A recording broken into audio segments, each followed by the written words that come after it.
रवि और सीमा एक छोटे से गांव में रहते थे। उनका एक प्यारा सा बेटा था, रोहन, जिसकी उम्र सिर्फ 6 साल थी। बाहर से उनका घर और परिवार खुशहाल दिखता था, लेकिन अंदर एक खतरनाक सच्चाई छुपी थी। रवि और सीमा के बीच अक्सर झगड़े होते थे।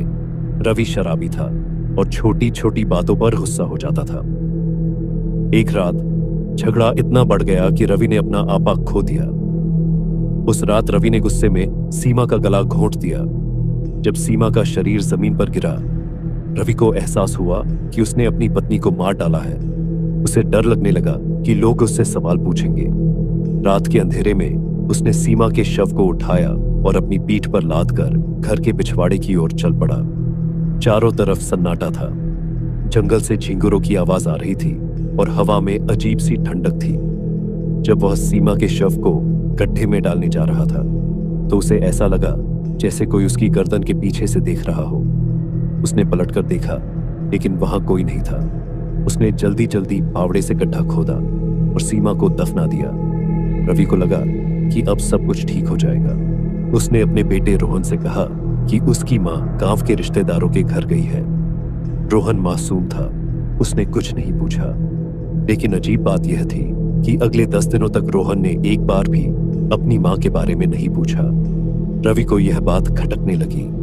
10 दिनों के बाद रवि ने खुद रोहन से पूछा, बेटा, तुमने अपनी मां के बारे में कुछ नहीं पूछा, क्या तुम्हें उनकी याद नहीं आती? रोहन ने मासूमियत से जवाब दिया, पापा, मैं मां के बारे में क्यों पूछूं? वह तो हर वक्त आपके कंधे पर बैठी रहती है। रवि के हाथ कांपने लगे, उसकी सांसें तेज हो गईं। उसने अपने बेटे से पूछा, तब तुम क्या कह रहे हो? मां कहां है?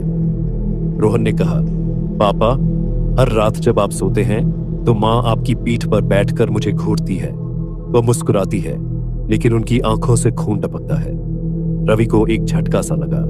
उसने सोचा कि रोहन मजाक कर रहा है, लेकिन उसी रात जब रवि बिस्तर पर लेटा, उसे अपने कंधे पर अजीब सा भारीपन महसूस हुआ। ऐसा लगा जैसे कोई उसकी पीठ पर बैठा हो। उसने चौंक कर उठने की कोशिश की, लेकिन उसकी पीठ में जोर से दबाव बढ़ गया।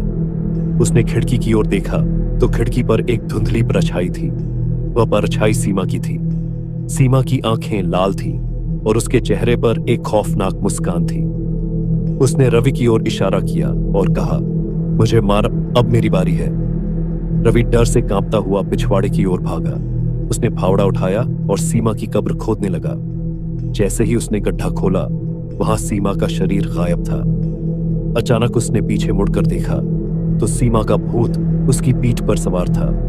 रवि चीखते हुए जमीन पर गिर गया और सीमा उसके सामने खड़ी थी और उसने कहा, चाहे तो मैं तुम्हें अभी मार सकती हूं, पर तुम्हारे बाद मेरे बेटे का क्या होगा? इसी वजह से मैं तुम्हें जिंदा छोड़ देती हूं, पर मैं हमेशा ऐसे ही तुम्हारी साया बनकर अपने बेटे के साथ रहूंगी जब तक वो बड़ा नहीं हो जाता। कहते हैं, इंसान जितना भी छुपाने की कोशिश करे, उसकी गलतियां उसका पीछा नहीं छोड़ती। रवि ने अपनी पत्नी को मारा, लेकिन उसकी आत्मा ने उसे कभी चैन से जीने नहीं दिया। तो दोस्तों, यह थी आज की कहानी। क्या आपको लगता है कि आत्माएं सच में इंसान से बदला ले सकती हैं? अपनी राय नीचे कमेंट में बताएं।